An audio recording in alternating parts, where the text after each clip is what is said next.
सज्जनों, प्रेम से बोलो सतगुरुदेव की जय। परमात्मा के प्यारे प्यारे भक्तों, आज इस संसार में परमात्मा की भक्ति करने वाले करोड़ों साधु संत तथा संसारी जीव हैं, जो परमात्मा के भक्ति मार्ग पर चलते हैं। परंतु करोड़ों लोगों में कोई बिरला संत महापुरुष ही परमात्मा से आत्म साक्षात्कार कर पाता है।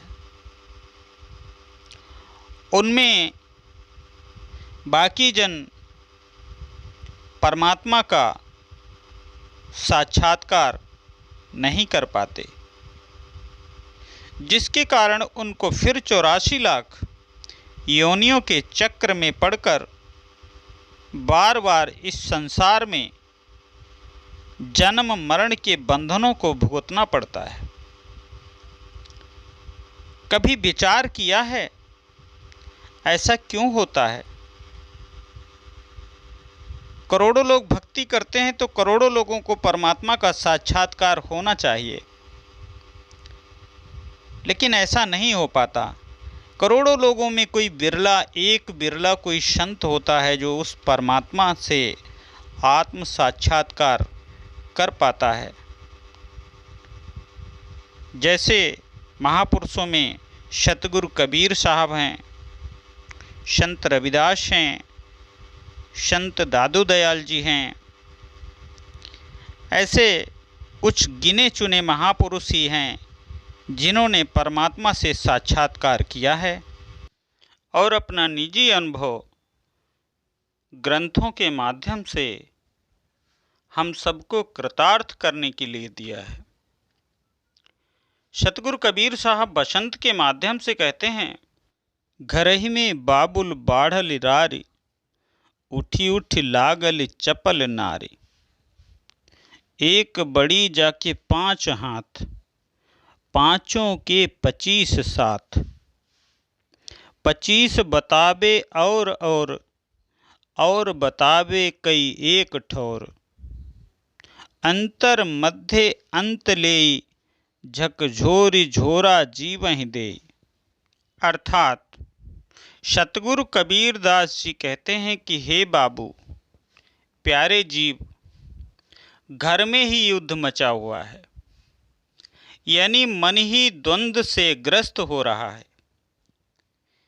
चंचल मायादी स्त्रियां उठ उठ कर झगड़ा करती हैं। इसमें वासना रूपी स्त्री सबसे बड़ी है। उसके कान, नाक, जिह्वा, चक्षु तथा त्वचा रूपी 5 हाथ हैं और 5 हाथों के साथ 25 प्रकृतियां हैं, जिनका काम जीव को विभिन्न स्थानों पर भटकाना ही है, जिससे वहां और गलत आदतें बन जाती हैं तथा वे उसे कई स्थानों पर घसीटती रहती हैं। यानी ये वासना रूपी चंचल नारियां मनुष्य के भीतर घुसकर उसका सर्वस्व चुरा लेती हैं तथा उसका विनाश कर देती हैं। आगे सतगुरु साहब कहते हैं, आपन आपन चाहे भोग, कहूँ कैसे कुशल परहि योग। विवेक विचार न करे कोय, सब खलक तमाशा देखे लोय। मुख फारि हंसे राव रंक, ताते धरे न पावें एको अंक। नियरे न खोजें बतावें दूरी, चहुदिस बागुल रहल पूरी। लक्ष्य अहेरी एक जीव, ताते पुकारे पीव पीव।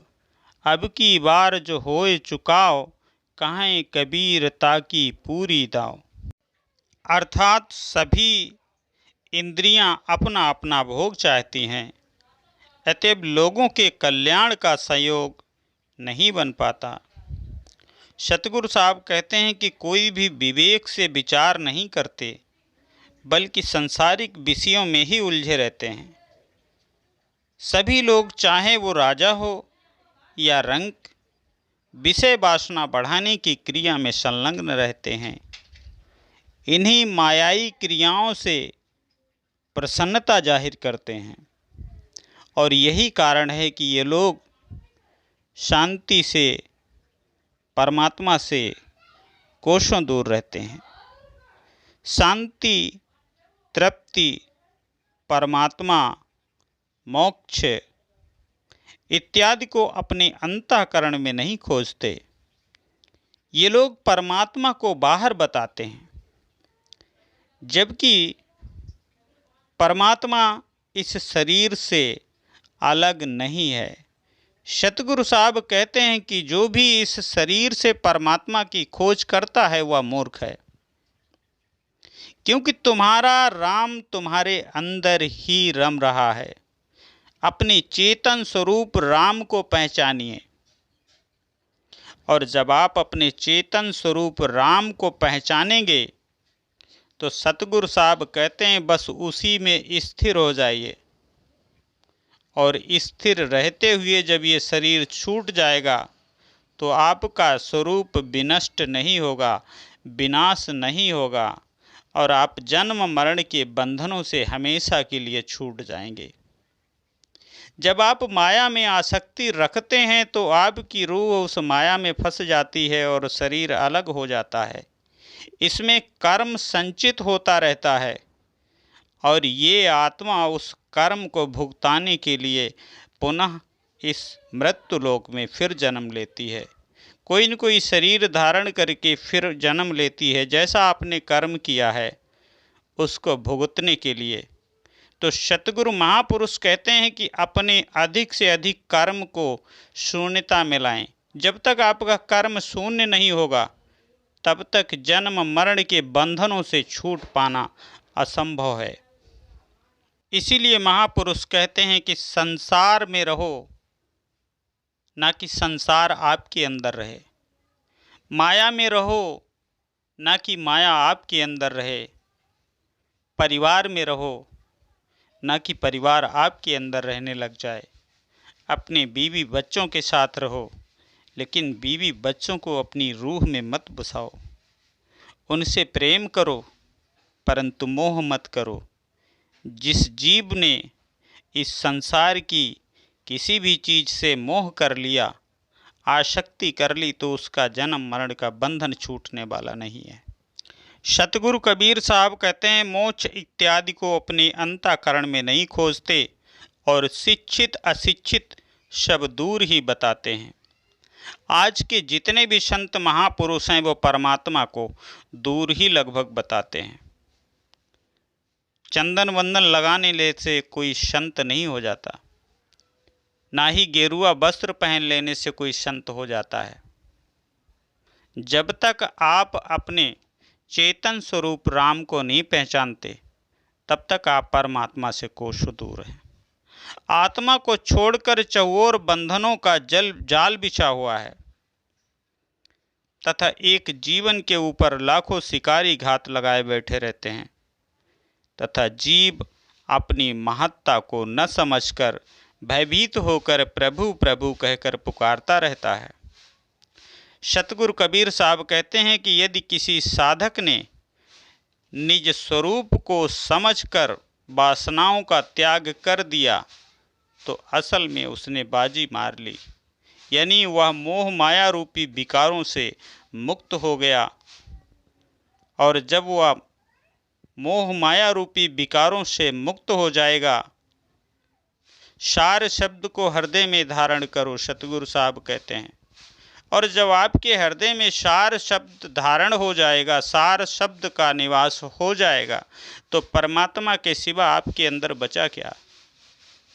तो सतगुरु साहब कहते हैं कि आप खुद उस शक्ति, वो जितनी भी परमात्मा की शक्तियां हैं वो आपके अंदर निवास करने लग जाएंगी और आप भी उस शक्ति का एक अंग बन जाएंगे। कर पल्लव केवल खेल नारी, पंडित होए सुलेई बिचारी। कपरान पहिरे रहे उघारे, निर्जीव से धन अतिरे प्यारे। उल्टी पलटी बाज उतारी, काहू मारे काहू उबार कहे कबीर दाशन के दास, काहू सुख दे काहू निराश। सतगुरु साहब कहते हैं कि ये माया ऐसी है, इसके दांव में फंसकर लोग उसी की उंगलियों के इशारे पर नाचते हैं। जो ज्ञानी पंडित सत्य असत्य के बारे में जानता हो वही इन बातों पर विचार कर सकता है, अन्यथा इस माया ने संसार के किसी भी व्यक्ति को छोड़ा नहीं है। माया रूपी स्त्री हमेशा निर्वस्त्र रहती है और वह लज्जाहीन बनी रहती है, क्योंकि वह कभी भी विद्या रूपी कपड़ा नहीं पहनती, यानी वह स्वयं ही जीव का आवरण है और उसका कोई अन्य आवरण नहीं है। इतना ही नहीं, माया भौतिक पदार्थों के प्रति अत्यंत आसक्ति बढ़ाती है। माया तो अपनी हथेलियों को उलट पुलट कर बजाती रहती है, जिसके धुन से सभी मस्त रहते हैं।